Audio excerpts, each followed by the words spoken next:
গ্রীষ্মের এই গরমের সময় শরীরের জন্য কিন্তু শাকসবজি বেস্ট একটা অপশন। কিন্তু বাচ্চারা তো সেটা বোঝে না।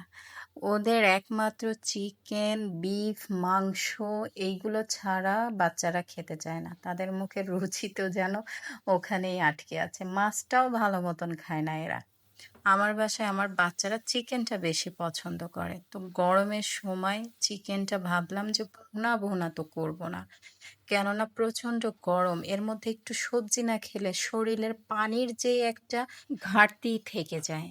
কেননা আমাদের শরীরের পানির কিছুটা অংশ শাকসবজি থেকেও আসে।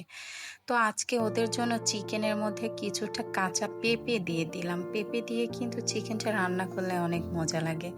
তোমাদের মানে কমেন্ট সেকশনে জানাবা তোমরা কখনো এভাবে রান্না করেছো কিনা। ম্যাক্সিমাম বাসাতেই আমি বলবো যে এভাবে রান্না করে, কিন্তু আমার মতন এরকম সোনালী মুরগি, আলু আর পেঁপে দিয়ে রান্না করে দেখো, অনেক মজা লাগে। আর তোমাদের জন্য তো আমি ভিডিও তৈরি করি। যদি তোমাদের ভালো লাগে please like, comment and follow দিয়ে আমার পাশে থাকবে। কেননা তোমাদের এই ভালোবাসাগুলোই অনুপ্রেরণা যোগায় আমাকে ভিডিও তৈরি করতে। ধন্যবাদ।